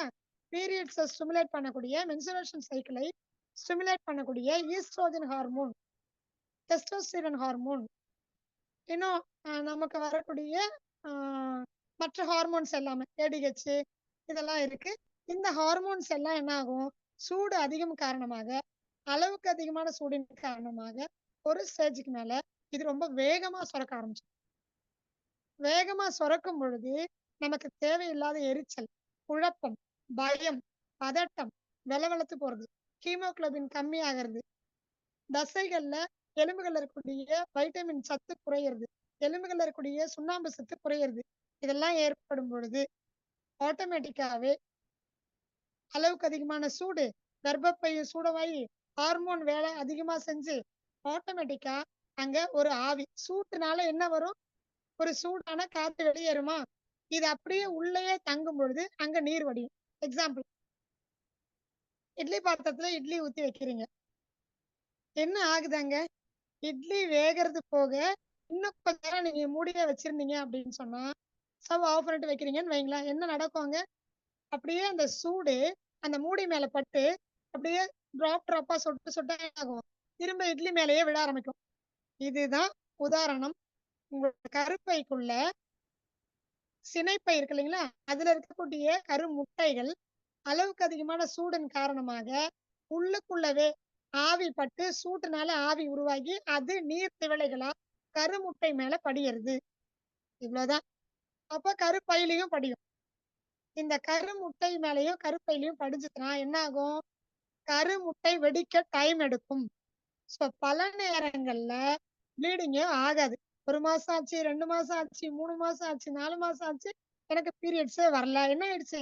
கருமுட்டை வெடிக்கிறதுக்கு பதிலா கருமுட்டை மேல என்ன ஆயிடுச்சு? ஃபுல்லா நீர் கோத்துருச்சு. ஸோ வெடிக்க முடியாது. நீர் கோத்துருச்சா வெடிக்க முடியாது. 2வது, சில நேரங்கள்ல அளவுக்கு அதிகமான சூடு திரும்ப திரும்ப அழுத்தம் அதிகமானா இது வெடிச்சு என்ன ஆகும்? ப்ளீடிங் நிக்கவே நிக்காது. ஏன் நிக்கல? கருமுட்டை மட்டுமா இருக்கு? அதை சுத்தி சதைகள் வளர்ந்து நீரெல்லாம் கோத்து அந்த கழிவுகள் எல்லாம் சேர்ந்து வெளியில போகணும் இல்லையா? அப்போ ஓவர் ப்ளீடிங் ஆகும். Common sense. பயப்பட வேண்டாம். ஆக மொத்தம் உள்ள என்ன இருக்கு? வேண்டாத ஏதோ ஒண்ணு உற்பத்தி ஆயிருக்கு. இதை புரிஞ்சுட்டா போதும். அது நீர் கோத்திருக்கோ, இல்ல சதை வளர்ந்திருக்கோ, இல்ல நார் திசு கட்டிகள் ஃபைப்ராய்டு வளர்ந்திருக்கோ, இதை பத்தி ஆக மொத்தத்துல அந்த கருமுட்டையை சுத்தி ஏதோ ஒண்ணு எக்ஸ்ட்ராவா சூழ்ந்து அளவுக்கு அதிகமா லோடு ஜாஸ்தியாகி ஓவரா போய்க்கிட்டே இருக்கு. கழிவுகள் வெளியேறுது. பல பேருக்கு பயம். இது என்ன 20 நாளா போகுது? 3 மாசம் ஆச்சு, 6 மாசம் ஆச்சு. எப்ப போன் பண்ணுவாங்க? 3 மாசம் ஆகி ஹாஸ்பிட்டலுக்கு போய் அதுக்கு 21 நாள் மாத்திரை எல்லாம் எடுத்ததுக்கு அப்புறம் எனக்கு இன்னும் ப்ளீடிங் நிக்கவே இல்லை. ரொம்ப சிம்பிளுங்க. பக்கத்து வீட்டு பாட்டிட்ட கிட்ட சொல்லுவாங்க, கொட்டைப்பாக்கு எடுத்து வாயில போட்டு அடைக்கிட்டீங்கன்னா கண்ட்ரோல் ஆகும். தீர்வுக்கு வரேன் இப்போ. புரியுதுங்களா? ஹெவி ப்ளீடிங் என்ன காரணம் சொல்லிட்டேனா? 15 நாளைக்கு ஒரு தடவை ப்ளீடிங் வரதுக்கு என்ன காரணம் சொல்லிட்டேனா? நீர் கட்டினா என்ன சொல்லிட்டேனா? ஸோ எல்லாத்துக்கும் காரணம் அளவுக்கு அதிகமான ஹார்மோன் சுரப்பு. அடிப்படையில அளவுக்கு அதிகமான சூடு. இந்த சூடு எப்படி வந்துச்சு? ஒண்ணு, அளவுக்கு அதிகமான உடற்பயிற்சி. 2வது, சூடு உள்ள தங்கிருச்சு. அளவுக்கு அதிகமான உடற்பயிற்சி ஏன் இங்க சொல்றேன் தெரியுங்களா? இன்னைக்கு பெண் பிள்ளைகள் எல்லாம் அந்த காலத்துல நம்ம பாட்டிகள் முறையில என்ன சொல்லுவாங்க? வயசுக்கு வந்தாச்சுன்னா பிள்ளை என்ன பண்ணணும்? வீட்டுல இருக்கணும். ஸ்கூலுக்கு அனுப்ப மாட்டாங்க. காரணம் என்னங்க? அப்படி நடந்து போய் சைக்கிள் ஓட்டி அப்பெல்லாம் அப்படித்தானே? இப்ப மாதிரி வீட்டு வாசல்ல வந்து பஸ் நிக்கல, வேன் நிக்கல, ஸ்கூல் பஸ் வேன் எல்லாம் அப்பெல்லாம் எப்படிங்க? 2 கிலோமீட்டர் 3 கிலோமீட்டர் ஒரு 8வது வரைக்கும் 5வது வரைக்கும் அந்த ஸ்கூல்ல இருக்கும், அந்த ஊர்ல இருக்கும். அதுல இருந்து தாண்டி ஒரு 2 கிலோமீட்டர் தூரத்துல என்ன இருக்கும்? 8ஆம் வகுப்பு இருக்கும். அதுக்கப்புறம் ஒரு 5 கிலோமீட்டர் தாண்டி தான் 10ஆம் வகுப்பு ஸ்கூல் இருக்கும். ஸோ இதுக்கெல்லாம் என்ன பண்ணும்? குழந்தை ரொம்ப தூரம் நடக்கணும். காலுக்கு ரொம்ப ஸ்ட்ரெயின் ஜாஸ்தி. மாதவிடாய் சமயத்துல அந்த டைம்ல மட்டும் உட்காருன்னு குழந்தைய கண்ட்ரோல் பண்ணி உட்கார வைக்க முடியாது. அங்க போய் என்ன பண்ணுவாங்க? சைக்கிள் ஓட்டிட்டு போகணும். 5 கிலோமீட்டரா இருந்தா நடக்க முடியாது. இப்ப இதெல்லாம் ஓவர் ஸ்ட்ரெயின். கர்ப்பப்பை பலவீனப்படும். அதிக உடல் உழைப்பின் காரணமாக குழந்தையோட ஹார்மோன் மாறும். சூடு அதிகமாகும். குழந்தையோட குணத்துல மாற்றம் ஏற்படும். அந்த சூடின் காரணமாக மனோநிலை மாறும். இது ரொம்ப முக்கியம். பிஞ்சிலே பழுத்ததுன்னு ஒரு வார்த்தை சொல்லுவாங்க. இதை நான் சொல்லியே ஆகணும். ஒரு பெண்ணா இருக்கிறதுனால சொல்லணும். நானும் சொல்லலைன்னா யாருமே சொல்ல மாட்டாங்க. தந்தைமார்கள் புரிஞ்சுக்கணும். குழந்தை ரொம்ப இரிட்டேட் ஆகுறா, நம்ம கிட்ட இருந்து விலகி போறா, கோவப்படுறா, ஃப்ரெண்ட்ஸுங்களோட அதிகமா போன் பேசுறா, நம்மளை விட அதிகமா மற்ற குழந்தைங்களோடவே உறவாடிட்டு இருக்கிறா அப்படின்னா காரணம் என்னன்னா அந்த பொண்ணுக்கு ஹார்மோன் மாறுது. இப்பதான் நீங்க ஃப்ரெண்டா இருக்கணும். உடனே வெளில போக கூடாது, ஆடக்கூடாது, ஓடக்கூடாது, அவ கூட பேசக்கூடாது, அவன் கூட பேசக்கூடாது சொல்லவே கூடாது. என்ன சொல்லணும்? வார்த்தைங்க நம்ம விளையாடலாம். வா நம்ம பேசலாம், வா நம்ம சேட்டிங் பண்ணலாம், வா நம்ம டிராயிங் பண்ணலாம் அப்படின்னு இன்னொருத்தர் தேடுறதுக்கு முன்னாடி நீங்க அவங்களா மாறிடணும். சிம்பிள். வார்த்தை ரொம்ப கேட்கறதுக்கு எளிமையா இருக்கும். நீங்க ஃப்ரெண்ட் ஆயிட்டீங்கன்னா வேற ஃப்ரெண்ட் உங்களுக்கு தேவையில்லை. அப்படி எல்லாத்தையும் பகிர்ந்து கொள்ளக்கூடிய அளவுல நீங்க இறங்கி ஃப்ரெண்ட் ஆகணும். பெண் குழந்தைங்களுக்கு தகப்பன் தான் ஃப்ரெண்ட் ஆகணும். தாயை விட தகப்பனை தான் ரொம்ப பிடிக்கும். ஏன்னா ஆப்போசிட் இல்லையா? ஒரு பெண்ணுக்கு அது பெண் குழந்தையாக இருந்தாலும் சரி, தகப்பனாக இருந்தாலும் சரி, எல்லாருக்கும் ஒரே நியதி தான். இது விதி. பெண் குழந்தைகளை அரவணைக்க வேண்டியது தகப்பனார். சோ நீங்க ஃப்ரெண்டா மாறிட்டீங்கன்னா வெளியில போய் பெண் பிள்ளைய கூட ஃப்ரெண்டா எதிர்பார்க்க மாட்டாங்க. அப்புறம் ஆம்பளை பிள்ளைய ஃப்ரெண்டா பார்க்கவே மாட்டாங்க. நீங்க ஃப்ரெண்ட் ஆகணும் அவ்வளவுதான். இப்ப இந்த ஹார்மோன் மாற்றத்துக்கு நீங்க சரியான விதத்துல நீங்க வடிவமைச்சு வடிகால் அமைச்சு நீங்க ஃப்ரெண்ட் ஆகலைன்னா என்ன ஆகும்? இப்போ இந்த பிள்ளை பொய் சொல்ல ஆரம்பிக்கும். வெளியில போன்ல தெரியாம பார்க்க ஆரம்பிக்கும், பேச ஆரம்பிக்கும். ஹார்மோன் தூண்டும். தவறு குழந்தையின் மீது கிடையாது. சூடு காரணம். நீங்க விட்ட வழி. ஸ்போர்ட்ஸ்ல சேர்த்து விடுறீங்க, குதிச்சு குதிச்சு விளையாட விடுறீங்க. அந்த குழந்தைக்கு பீரியட்ஸ் டைம்ல விளையாடக்கூடாதுன்னு தெரியாது. இனிமே சொல்லிக் கொடுங்க. நம்ம நடக்கவே கூடாதுன்னு சொல்றோம், ஓய்வெடுக்க சொல்றோம். சமைக்காதீங்க, ஓய்வெடுங்கன்னு சொல்றோம். மாடிப்படி ஏறாதீங்க, ஓய்வெடுங்கன்னு சொல்றோம். சைக்கிள்ல டபுள்ஸ் கால் போட்டு குழந்தை ஓட்டும். பைக்ல டபுள் சைடு கால் போட்டு ஓட்டும். இப்போலாம் ஸ்கூல் 1 மாடி 2 மாடில 4 மாடி ஏறி இறங்கணும். அங்க போய் ஃபுட்பால் விளையாடும், long jump, high jump, basketball எல்லாம் விளையாடும். கிரிக்கெட் விளையாடுறாங்க இன்னைக்கு. அந்த காலத்துல இதெல்லாம் கிடையாது. எதுக்கு ஜங்கு ஜங்குன்னு நடக்கிறேன்னு கேட்பேன். நடக்கும்போது சத்தம் வந்தாலே பொம்பளை பிள்ளை வயசு பிள்ளை இப்படியா நடக்கிறதுன்னு கேட்டாங்க. புரியுது அர்த்தம் உங்களுக்கு? காலுக்கு அதிக அழுத்தம் ஸ்ட்ரெயின் கொடுத்தீங்கன்னா கர்ப்பப்பை பலவீனப்படும். அட்லீஸ்ட் மாதவிடாய் சமயத்திலயாவது இதை புரிஞ்சுக்கணும். அதே மாதிரி ஓடக்கூடாது. எதுக்கு ஓடுற? ஸ்கிப்பிங் விளையாடக்கூடாது. அப்பெல்லாம் வயதுக்கு வந்துட்டாங்கன்னா உட்கார்ந்து தாயம் விளையாடலாம். அவ்வளவுதான். ஓடி பிடிச்சு விளையாடுறது, குதிச்சு விளையாடுறது, தவ்வி விளையாடுறது கிடையவே கிடையாது. கொஞ்சம் அப்படியே முன்னாடி பேக்ல போய் நம்ம ஹிஸ்டரி எல்லாம் பாருங்க. என்னெல்லாம் பண்ணக்கூடாது. இப்பவும் மரபு விளையாட்டுகள்னு நிறைய புத்தகங்கள் எழுதுறாங்க. பாத்தீங்கன்னா வயதுக்கு வந்த பிள்ளைகளுக்கு உட்கார்ந்து விளையாடுற விளையாட்டு, புத்திக்கு விளையாட்டு, கிரியேட்டிவா விளையாடணும், குடும்பத்தை எப்படி நடத்தணுங்கிற நிர்வாக திறமைக்கு ஏற்ற மாதிரியான விளையாட்டு தான் இருக்குமே தவிர குதிச்சு ஓடி இந்த மாதிரி விளையாட்டுகள் இல்ல, இன்றைக்கும் கிடையாது. ஆனா இன்னைக்கு என்ன பண்ணிட்டு இருக்கிறோம்? நாமளே அதை என்கரேஜ் பண்ணணும். நமக்கு தெரியல, நமக்கும் அறியாமைதான். இனிமேலாவது புரிஞ்சுக்கோங்க. இந்த மாதிரி ஸ்கூலுக்கு அனுப்புறதுனால இந்த மாதிரி பிரச்சனைகள்லாம் வரும். சரி, நான் ஸ்கூலுக்கு அனுப்புறேன், இந்த மாதிரி பிரச்சனை தவிர்த்துறேன், ரொம்ப சந்தோஷம், அனுப்புங்க. அட்லீஸ்ட் 3 நாள்ல என்ன நடக்குது அந்த பெண் குழந்தைக்குன்னு சொல்லி புரிய வைங்க. என்ன பண்ணணும், என்ன பண்ணக்கூடாது, எது நல்லது, எது கெட்டது சொல்லி புரிய வைக்கணும். எப்படி சொன்னா குழந்தை புரிஞ்சுக்குமோ அப்படி சொல்லி புரிய வைக்கணும். அழகா தாஜா பண்ணி அவங்க நல்ல மூட்ல இருக்கும்போது உட்கார்ந்து இதெல்லாம் நடக்கும், அதனால நீ இப்படி நடந்துக்கிட்டா உனக்கு நல்லது, காலம் முழுக்க நீ ஆரோக்கியமா இருக்க முடியும் அப்படின்னு அவங்க வழியில போய் அழகா ஆழமா சிவார்ந்த விஷயமா சொல்லி அன்பா புரிய வைக்கணும். அவ்வளவுதான். இது ரொம்ப முக்கியம். இல்லைன்னா நீங்க சொல்லி தரலன்னா வேற எதுலயே தேடும், வேற யாரார்கிட்டயே கேட்கும். அது தவறா போயிடுச்சுன்னா வளர்ப்பும் தவறாயிடும், வளர்ற விதம் தவறாயிடும். இங்க கோட்டை விட்டுறக்கூடாது. இது ரொம்ப முக்கியம். இதனாலதான் ஹார்மோன்ஸ் தூண்டி விடப்படுது இன்னைக்கு. புரியுதுங்களா? சோ ஹார்மோன்ஸ் தூண்டி விடும்போது இந்த மாதிரியான விஷயங்கள்லாம் நடக்கும். அப்ப என்ன பண்ணும்? காற்றோட்டமான உடை உடுத்தணும், ரொம்ப முக்கியம். இன்னைக்கு ஸ்கூல்ஸ்ல என்ன வந்தாச்சு? சுடிதார் வந்தாச்சு. பெண் குழந்தைங்களுக்கு லெகின்ஸ், ஷார்ட்ஸ் உள்ள போட்டு அதுக்கு மேல என்ன பண்றீங்க? யூனிஃபார்ம் போட்டு அனுப்புறீங்க. அதுக்கு உள்ள ஒண்ணு இருக்கு, பேண்டீஸ். நான் சொல்வேன், பேண்டீஸ் யூஸ் பண்ணக்கூடாத ஒரு உடை.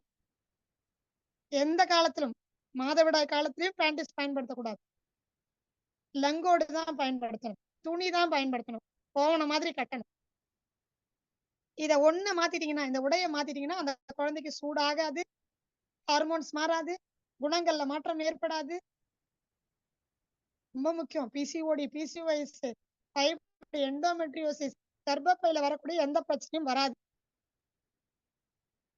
சரி, இதுக்கு மாற்று என்னதான் அப்படின்னு சொன்னா உடைகள்ல மாற்றம். காற்றோட்டமான உடை, பருத்தி ஆடை உடுத்தணும், கட்டாயப்படுத்தணும், சொல்லி புரிய வைக்கணும்.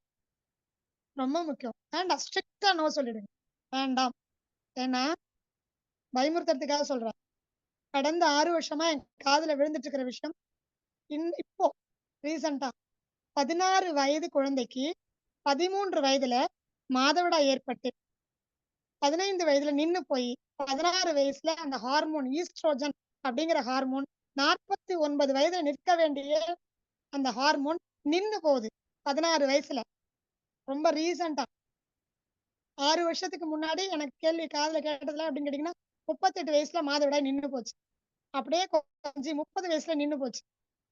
25 வயசுல நின்னு போச்சு. இப்போ 16 வயசுல நின்னு போகுது. எவ்வளவு பெரிய கொடுமை.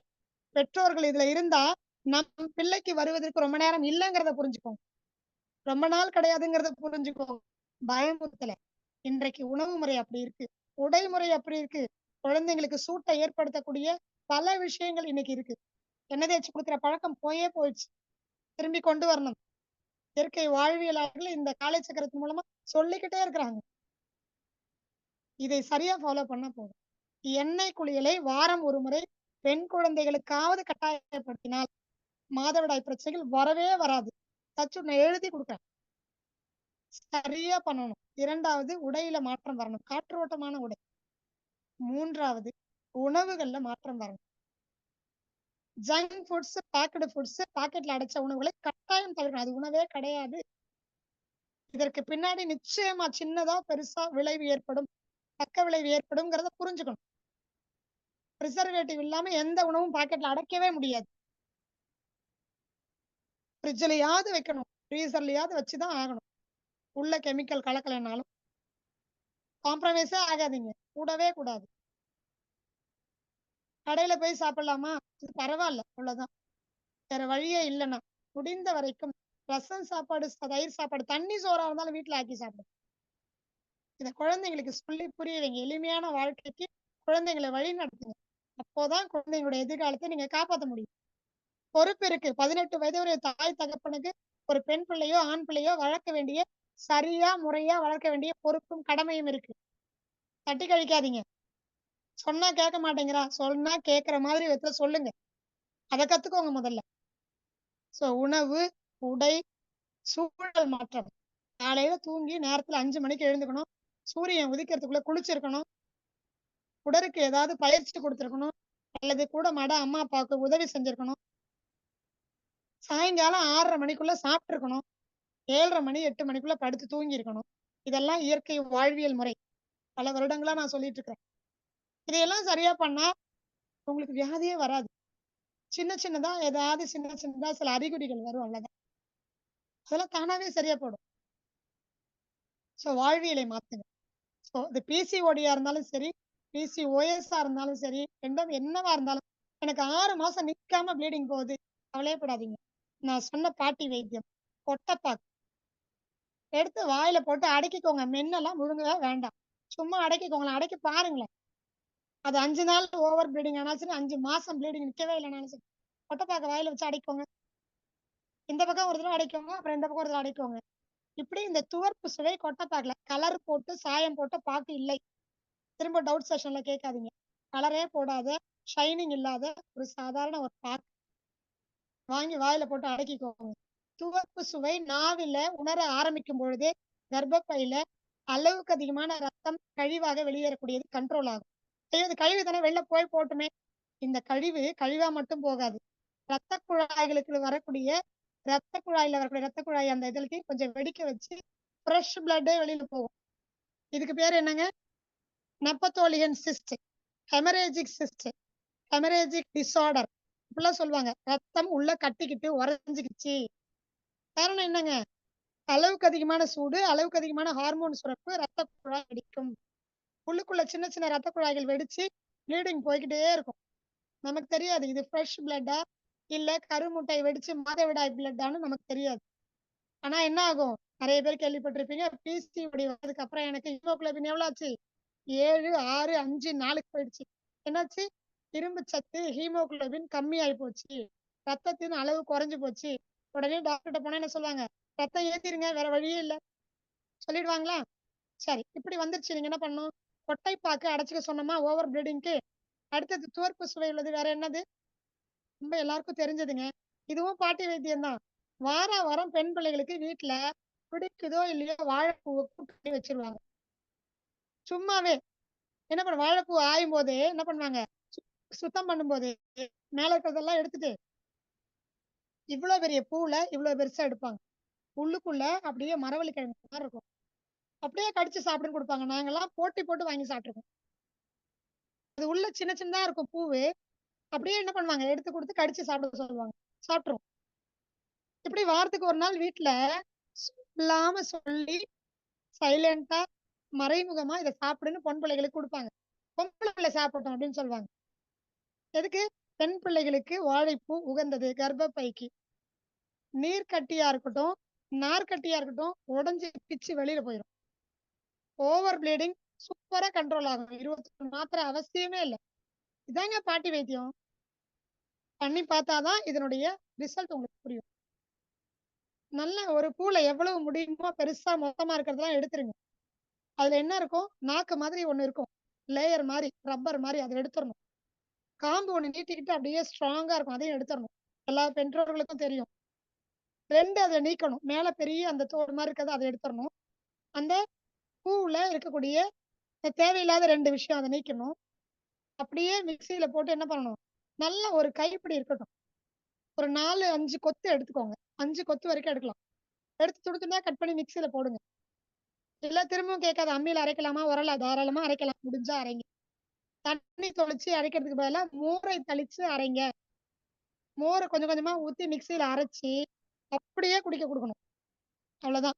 டேஸ்டா இருக்கும். கொடுத்து பாருங்க. நீங்களே ஐயே பச்சையான்னு சொல்லாதீங்க.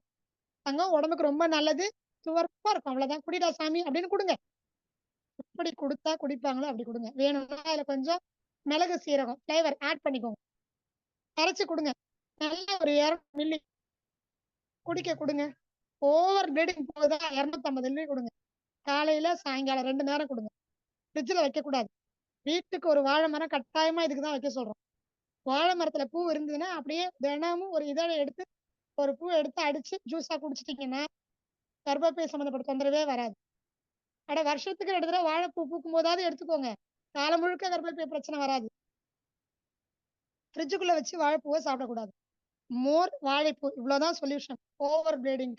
இது கொட்டை பாக்கு இவ்வளவுதான்.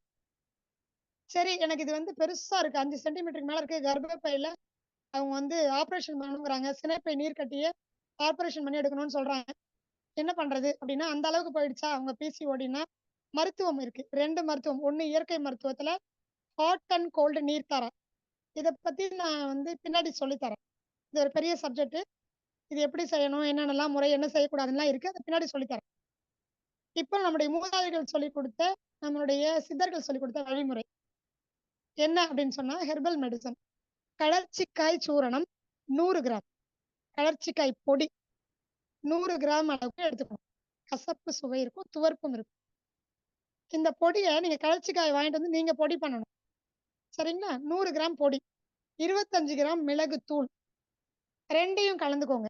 கலந்து ஒரு கண்ணாடி பாட்டில போட்டு வச்சுட்டு தினமும் காலை இரவு உணவுக்கு முன்னாடி 1/2 டீஸ்பூன் எடுத்து தேன்ல குழைச்சு நாக்குல தடவி நக்கி சாப்பிடணும். காலை இரவு 2 வேளை. உங்களுக்கு 5 சென்டிமீட்டருக்கு உள்ள பிசிஓடியோட அளவு, நீர்க்கட்டியோட அளவு இருந்தால் 1/2 டீஸ்பூன் போதும். 3 மாதம் போதும். காலை இரவு 2 வேளை. ஒருவேளை எனக்கு 5 சென்டிமீட்டருக்கு மேல இருக்கு, எனக்கு கொஞ்சம் பயமா இருக்கு, நான் ரொம்ப வீக்கா இருக்கேன் அப்படின்னா இந்த 1/2 டீஸ்பூன் காலை மாலைய 6 மாசத்துக்கு சாப்பிடுங்க. புரியுதுங்களா? சரி, அடுத்தது உணவு மருத்துவத்துக்கு வருவோம். இது எங்களோட பாட்டி வைத்தியம் தாங்க. நம்ம பாட்டி வைத்தியம். பூங்கார் அரிசின்னு ஒரு அரிசி இருக்கு. பொம்பளை பிள்ளைங்களுக்கே உள்ள ஒரு அரிசி. பூங்கார் அது பேரு. நல்ல பிளட் ரெட் கலர்ல இருக்கும். அந்த அரிசியை வாங்கிட்டு வந்து மிக்சியில போட்டு அரைச்சு இல்ல மிஷின்ல அரைச்சிட்டு வந்து வச்சுக்கோங்க. சுடுதண்ணி அடுப்புல வைங்க. தண்ணி கொதிக்கட்டும். பச்சை தண்ணியில இது 3 டீஸ்பூன் கலந்துக்கோங்க. அப்படியே கொதிக்கிற தண்ணியில போட்டு கஞ்சி காய்ச்சினா 2 நிமிஷத்துல ரெடி ஆயிடும். இந்த கஞ்சியை உணவுக்கு பதிலாக ஒரு 1/4 லிட்டர் அளவுக்கு எடுத்து வச்சு, இல்ல ஒரு 150 மில்லி அளவுக்கு எடுத்துக்கோங்க. ஒரு 100 மில்லி அளவுக்கு தேங்காய் பாலை கலந்துருங்க. இவ்வளவுதான் உணவு. ஒரு நாளைக்கு ரொம்ப அதிகமான ரத்தப்போக்கு இருந்தாலோ அல்லது அதிகமான சைஸ்ல பிசிஓடி இருந்தாலோ ஒரு நாளைக்கு 2 வேளை குடிக்கலாம் உணவுக்கு பதிலா. இல்ல எனக்கு நார்மலா எனக்கு பொறுமையா சரியானா போதும், பெரிய அளவுக்கு அதிகமான பிரச்சனைகள் ஒண்ணும் இல்ல, ஆனா நீர்க்கட்டி இருக்கு அப்படின்னு நினைச்சீங்கன்னா ஒரு நாளைக்கு 1 வேளை 2 மாதங்கள் கட்டாயமா எடுக்கணும். அவ்வளவுதான். வேணும்னா ஸ்கேன் பண்ணி செக் பண்ணிக்கோங்க.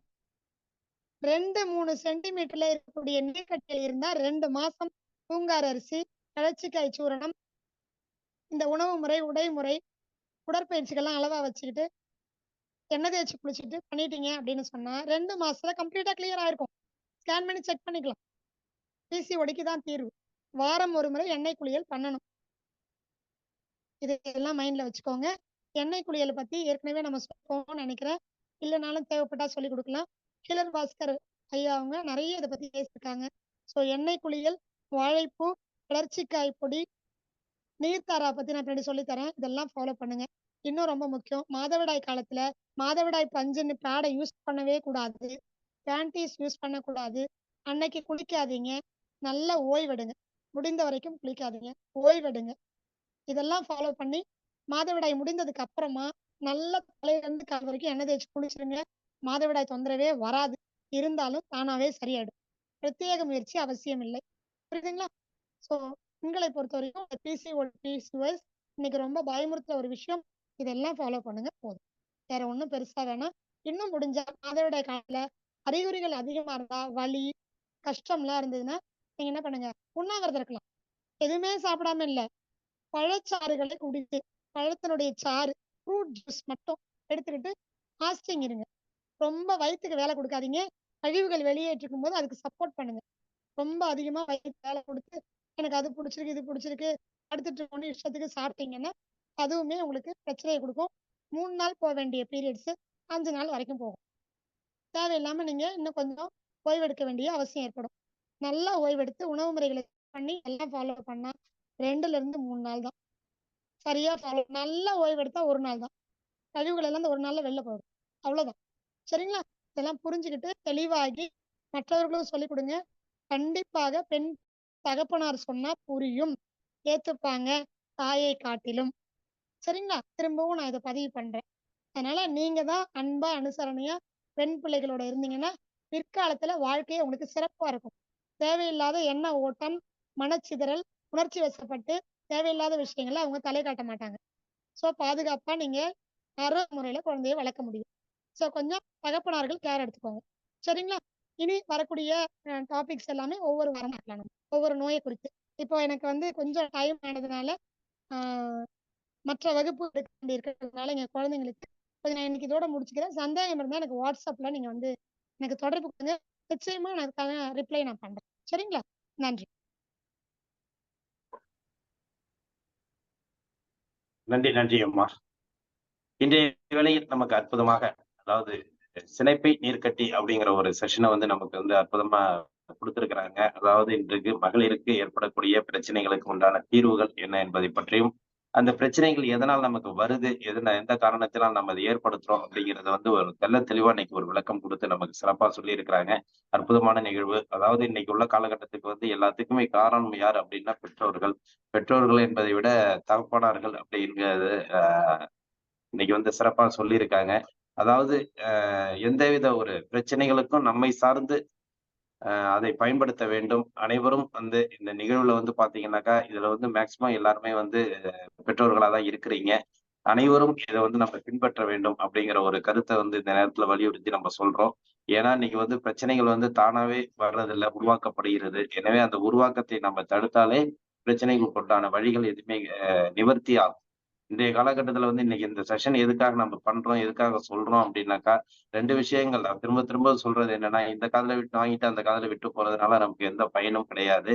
ஒரு விஷயத்தை எந்த அளவுக்கு நம்ம எடுத்து அது இப்ப எந்த அளவுக்கு அவங்க வந்து நமக்கு இந்த செஷனை நடத்துறாங்க அப்படின்னாக்கா, அவங்க எத்தனை வேலைகள் பளு இருந்தாலும் அதெல்லாம் விட்டுட்டு இன்னைக்கு வந்து பயன்பெற வேண்டும், மக்களுக்கு போய் சென்றடைய வேண்டும், அனைவருக்கும் ஒரு நல்ல எண்ணத்துல வந்து நமக்கு இந்த காலை வகுப்பை நமக்கு வந்து அற்புதமா கொடுத்துட்டு இருக்காங்க அகிலா மேடம். அதை வந்து நம்ம எந்த அளவுக்கு நாமும் பயன்படுத்த வேண்டும், மற்றவர்களுக்கும் அந்த பயனை ஒண்டி சேர்க்க வேண்டும் என்று ஒவ்வொருவரும் இதை கையில் எடுக்க வேண்டும். ஏன்னா இது வந்து யாருக்கும் இன்னைக்கு தெரியாம காலகட்டங்கள் மாறி போயிட்டு இருக்கு. உண்மையிலுமே காலகட்டங்கள் மாறி மற்ற விஷயங்களை நோக்கி எல்லாருமே போயிட்டு இருக்கிறதுனால இந்த விஷயங்களை எல்லாருமே உதாசீனப்படுத்தி செஞ்சிட்டு இருக்காங்க. அந்த உதாசீனப்படுத்தி செய்யும் அந்த விஷயங்கள் இன்றைய காலகட்டத்திற்கு வந்து நம்ம வந்து எல்லாருமே வந்து மாற்றத்தை உருவாக்க வேண்டும் என்று நீங்க வந்து வலியுறுத்தி இந்த நிகழ்வுல கலந்துக்கிறவங்களும் சரி, மற்றவர்களுக்கு இந்த நிகழ்வுல தெரியப்படுத்தி இதனுடைய கருத்துக்கள் எந்த அளவுக்கு இன்னைக்கு ஆழமா நமக்கு வந்து அகிலா மேடம் வந்து பதிய வைக்கிறாங்களோ அது மாதிரி இந்த கருத்துக்களை வந்து நம்ம வந்து கேட்கலனாலும் பரவாயில்ல, நம்ம மற்றவர்களுக்கு வந்து ஆழமா பதிய வைக்கணும். இந்த விஷயங்களை எடுத்துக்கொண்டு சேர்த்தால் மட்டும்தான் எல்லாருமே வந்து பயன்பெற முடியும் என்று இந்த நேரத்துல நம்ம தெரிவிச்சுக்கிட்டு, இந்த செஷனை வந்து நமக்கு அற்புதமா ஏற்படுத்தி கொடுத்து சிறப்பித்துக் கொடுத்த அகிலா மேடம் அவர்களுக்கு அனைவரின் சார்பாக நெஞ்சார்ந்த நன்றிகளையும் வாழ்த்துக்களையும் தெரிவித்துக் கொள்கிறோம். நன்றி நன்றி மேடம். நன்றி. நன்றி. அடுத்து வந்து வர்ற ஞாயிற்றுக்கிழமை அன்னைக்கு அகிலா மேடம் வந்து நம்ம சிதம்பரத்துக்கு நேரடி நிகழ்வுல நம்ம காலை சக்கரத்தோட நேரடி நிகழ்வுல நேத்து பத்தி சொன்னோம். இலக்கியவாணன் ஐயா வர்றாங்க அப்படின்னு சொல்லிட்டு அதே மாதிரி அகிலா மேடமும் நேரடியா வர்றாங்க. வந்து நமக்கு வந்து அங்க ஒரு மணி நேரம் செஷன் எடுக்கிறாங்க. அதாவது குழந்தைகள் முதல் பெரியவர்களை இன்றைய காலகட்டத்திற்கு ஏற்ற இயற்கை முறையில் மருத்துவ தீர்வுகள் என்ன என்பதை பற்றி நமக்கு அற்புதமாக விளக்கம் கொடுக்க காத்துக் கொண்டிருக்கிறார். கண்டிப்பா வர்றாங்க. அதனால இந்த நம்ம திரும்பவும் சொல்றது என்னன்னா, அந்த சிதம்பரம் சுற்று வட்டார பகுதியில் உள்ள அன்பர்கள் தாங்களும் சரி, தங்களது குடும்பத்தார், உறவினர்கள் யார் இருந்தாலும் சரி, அந்த நிகழ்வுல கலந்து கொண்டு அவங்க பயன்பெறதுக்கு நீங்க ஒரு வாய்ப்பை ஏற்படுத்தி கொடுங்க. நீங்களும் இருந்தாலும் கண்டிப்பா நேரடியா வாங்க. வந்து வாய்ப்பை ஏற்படுத்திங்க. அந்த செஷன் மட்டும் இல்ல, அவங்களோட நீங்க இருந்து ஒரு நாள் வந்து உரையாடுறதுக்கு உண்டான வாய்ப்பு உங்களுக்கு கிடைக்குது. பயன்படுத்திங்க அப்படின்னு அனைவரையும் இந்த நேரத்துல கேட்டுக்கொள்கிறோம். ஏன்னா அது ஒரு முக்கியத்துவம் வாய்ந்த எல்லாருக்கும் போய் சென்றடைய வேண்டும் என்ற பொது நோக்கத்தில் நம்ம அந்த நிகழ்வை வந்து நடத்திட்டு இருக்கோம். இதுவரைக்கும் நம்ம ஜூம்ல நடத்துற நிகழ்வை மற்றவர்களும் பொது நிகழ்வை வந்து வெளியில தெரியப்படுத்தணும், மற்றவர்களுக்கும் இது போய் சேரணும் அப்படிங்கிற நோக்கத்துலதான் நம்ம வந்து திருவாரூர்ல நடத்தணும். 2வது வந்து சிதம்பரத்துல நடத்துறோம். அதனால வந்து நீங்களும் நம்ம எப்படி அதை விளம்பரப்படுத்தி நம்ம செஞ்சுட்டு மற்றவர்கள் கொண்டு சேர்க்கிறோமோ, அதே மாதிரி நீங்களும் உங்களோட உறவினர்கள், நண்பர்கள் நீங்களா இருந்தாலும் சரி, அனைவரும் இதை பயன்படுத்தி கொண்டு சிதம்பரத்தில் அந்த நேரடி நிகழ்வில் கலந்து கொண்டு அகிலா மேடமும் சரி, நல்ல சிவம் ஐயா வர்றாங்க, அடுத்தது இலக்கியவாணன் ஐயா வர்றாங்க. ஒவ்வொருத்தவரும் தங்களுடைய கருத்துக்களை அற்புதமா பதிவு செய்ய காத்துக்கிட்டு இருக்காங்க. அதை உள்வாங்கறதுக்கு நீங்களும் காத்துட்டு இருக்கணும். நேரடியா வரணும், கலந்துக்கணும் அப்படிங்கிறத நாங்க அனைவரையும் அன்புடன் கேட்டுக்கொண்டு அந்த நிகழ்வுல சிதம்பர நிகழ்வுலயே எங்களுக்கு வந்து கலந்துகிட்டு வாய்ப்பு கொடுத்த அகிலா மேடத்துக்கும் அந்த நேரத்துல நாங்க நன்றியை சொல்றோம். நன்றி நன்றி, வாழ்த்துக்கள் மேடம். அவங்களுக்கு அடுத்தடுத்து வேலைகள் இருக்கிறதுனால நீங்க அவங்க சொன்ன மாதிரி உங்களோட கேள்வி பதில்ல வந்து நீங்க வந்து வாட்ஸ்அப் மூலியமா அவங்களுக்கு கேட்டு கொடுங்க. கண்டிப்பா உங்களுக்கு பதில் சொல்லுவாங்க. நன்றி. இந்த வேளையில் நமக்கு அற்புதமாக நிகழ்வுகளை சிறப்பாக நடத்தி கொண்டிருக்கும் ரோட்டரி மாவட்டம் 2981 மாவட்ட ஆளுநர் ரோட்டரியன் பாஸ்கரன் அவர்களுக்கும் இந்த நிகழ்வை இன்று இணைந்து வழங்கி சிறப்பித்துக் கொடுத்த ரோட்டரி கிளப் ஆஃப் ஸ்ரீமுஷ்டம் சங்கத்திற்கும் மற்றும் ஆசனங்களை அளித்து சிறப்பித்துக் கொடுத்த ஆசான் நல்லசிவம் ஐயா அவர்களுக்கும் இன்று சிறப்பு விருந்தினராக கலந்து கொண்டு சிறப்பித்த அகிலா மேடம் அவர்களுக்கும் இந்த நிகழ்ச்சியிலே கலந்து கொண்டு சிறப்பித்துக் கொண்டிருக்கும் அனைத்து நல்வளங்களுக்கும் இந்த காலை வேளையிலே நன்றிகளையும் வாழ்த்துக்களையும் தெரிவித்துக் கொண்டு இன்றைய நிகழ்வை இத்துடன் நிறைவு செய்து மீண்டும் நாளை காலை நல்லதொரு நிகழ்வை சந்திப்போம் என்று நன்றி கூறி விடைபெறுகிறோம். நன்றி, வணக்கம். வாழ்க வளமுடன், வாழ்க வளமுடன், வாழ்க நலமுடன். நன்றி, வணக்கம் ஐயா. சுப்பிரமணியம். நன்றி நன்றிங்க ஐயா. வாழ்க வளம். இந்த போடுங்க சார். என்னம்மா? அகிலா மேடம் பேசின வீடியோ போடுங்க சார் குரூப்ல. ஒரே ஒரு நண்பர்களுக்கு என்ன தெரிவிச்சுக்கணும்னு நான் ஆசைப்படுறேன். உண்மையிலுமே இந்த நிகழ்வு வந்து எல்லாருமே பயன்பெறணும் அப்படிங்கிற நோக்கத்துலதான் நம்ம தொடர்ச்சியா இந்த நிகழ்வு நடத்திட்டு இருக்கிறோம். நன்றி. ஆனா இதுல என்னன்னா பல பேர் வந்து என்னன்னா நிகழ்வு நேரடி நிகழ்வை கொஞ்சம் அலட்சியப்படுத்திட்டு எல்லாருமே வந்து யூடியூப்லயே பாக்குறதுக்கு ஆசைப்படுறீங்க.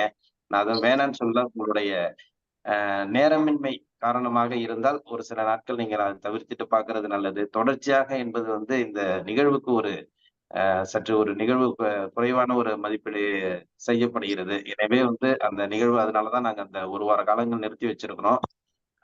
யூடியூப்ல போடுறத தொடர்ச்சி யூடியூப்ல போடுறது எங்களுக்கு ஒரு நல்ல நிகழ்வு தான். ஆனா இந்த நிகழ்வுல கலந்துகிட்டு நேரடி ஜூம்ல கலந்துகிட்டு எல்லாருமே பங்கு பெறணும் அப்படிங்கிற ஒரு இந்த செய்தியை உங்களுக்கு நாங்க அந்த நேரத்துல தெரியப்படுத்துறோம்.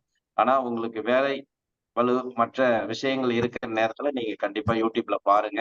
ஆனா தொடர்ச்சியா யூடியூப்ல பார்க்கணும் அப்படிங்கிற ஒரு எண்ணத்தை கொஞ்சம் கைவிடணுங்கிற நோக்கத்துலதான் நம்ம இந்த செஷனை கொஞ்சம் மாத்தி இருக்கிறோம். அதனால வந்து உங்களுக்கு யூடியூப்ல கொடுப்போம். ஆனா வந்து அன்னன்னைக்கு உள்ளது அப்பப்ப வராது. நாட்கள் கடந்துதான் வரும். அதனால வந்து உங்களுக்கு அன்னன்னைய தகவல் வேணும்னா நீங்க கண்டிப்பா டெய்லி வந்து நிகழ்ச்சியில கலந்துக்கலாம்.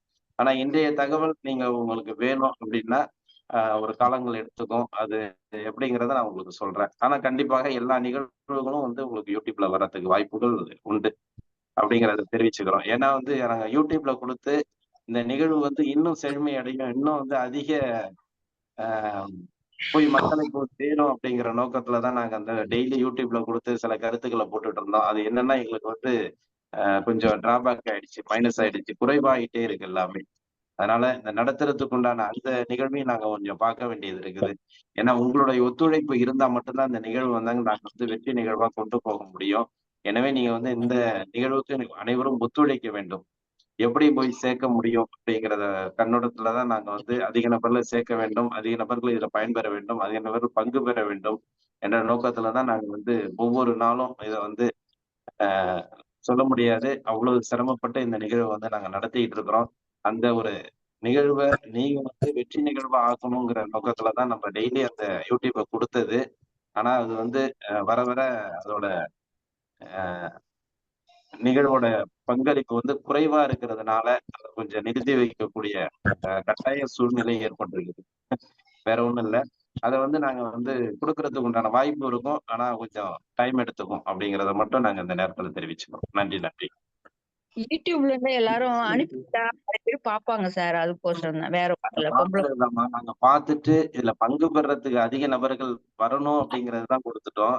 இப்ப இல்லைன்னா இதுல வராம யூடியூப்ல மட்டும் பார்த்துக்கிட்டு நேரடி நிகழ்வுல கலந்து, ஏன்னா இப்ப இன்னைக்கு அகிலா மேடம் வந்து எதுக்காக நம்ம நேரடியா இந்த நிகழ்ச்சியில கலந்துக்கிறாங்க அப்படின்னாக்கா, அன்பர்கள் எல்லாரும் நிறைய பேர் வருவாங்க, இந்த கருத்தை நம்ம கொடுக்கணும் அப்படிங்கிற ஒரு நோக்கத்துலதான் வர்றாங்க.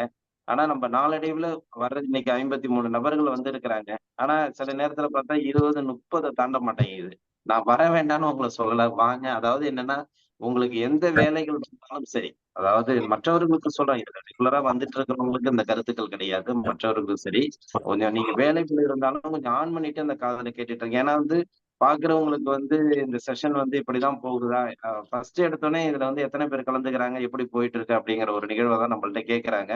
இதை எப்படி நம்ம வந்து இன்னும் மேம்படுத்த முடியும் அப்படிங்கிற நோக்கத்துலதான் நம்ம தொடர்ந்து இதுல வந்து பல்வேறு விஷயங்கள், பல்வேறு செய்திகளை கொடுத்துட்டு இருக்கிறதுனால அந்த ஒரு விஷயத்த வந்து நம்ம செய்யக்கூடிய வாய்ப்பு நமக்கு இப்ப நடந்திருக்குது. வேற ஒண்ணும் கிடையாது. அதாவது உங்களுக்கு வந்து செஷனோட இது எல்லாமே யூடியூப்ல வரும், வராம இருக்காது. ஆனா கொஞ்சம் காலதாமதம் ஆகும். அன்னன்னைய செய்திகளை அன்னன்னைக்கு கொடுத்தது வந்து இப்ப சொல்லுவாங்கல்ல, அதாவது சுட சுட வடை கொடுத்தா எப்படி இருக்கும் அப்படிங்கிறது. அந்த சுட சுட வடை கொடுத்தாங்க சில பேருக்கு அது ஏத்துக்கலைங்கிற மாதிரி ஆயிடுச்சு. அதனால வந்து கொஞ்சம் காலதாமதம் ஆகும் அப்படிங்கிறத வந்து இந்த நேரத்துல தெரிவிச்சுக்கிறோம். ஆனா செய்திகள் எல்லாமே உங்களுக்கு கிடைக்கும். அதாவது இன்னைக்கு அகிலா மேடத்தோட செய்திகள் உங்களுக்கு கண்டிப்பாக கிடைக்கும், கிடைக்காம இருக்காது. யூடியூப்ல நாங்க கொடுப்போம். நன்றிங்க சார். நன்றிங்க. நன்றிங்கம்மா, நன்றி. வணக்கம் சார். வணக்கம் சார், பெருமாள் பேசுறேன். வணக்கம் வணக்கம், சொல்லுங்க. சார் வந்து இவ்வளவு நேரம் மேடம் கேட்ட ஒரு கேள்விக்காக இவ்வளவு நேரம் பதில் சொன்னாங்க. மிக அருமையான பதில். அதாவது உடம்பு சரியில்லை, மாத்திரையை சாப்பிட்டா சீக்கிரம் குணமாயிடும். இந்த வீடியோ வந்து யூடியூப்ல பார்த்துக்கிட்டாங்கனாக்கா, போட்டாங்கனாக்கா, சார் போட்டாங்கனாக்கா நல்லவங்க. பட் அதை வீடியோ பார்த்துக்கிட்டே நான் மற்ற வேலைகளையும் செஞ்சிருவேன். ஆனா இது வந்து மாத்திரை சாப்பிட்ற மாதிரி. ஆனா நேரடியா அந்த நிகழ்ச்சியை கலந்துக்கணும். இன்னைக்கு அகிலா மேடம் வர்றாங்க அப்படின்னா நெருப்பொலி பறந்து இன்னைக்கு 53 பேர் 52 பேர் வந்துட்டாங்க. பட் மற்ற நேரத்துல ஒரு 30 பேர் 32 பேர் கூட சார் சொன்ன மாதிரி வரமாட்டேங்கிறாங்க. அதை நேரடியாக நிகழ்வு கலந்துக்கிட்டு அனைவரும் பயன்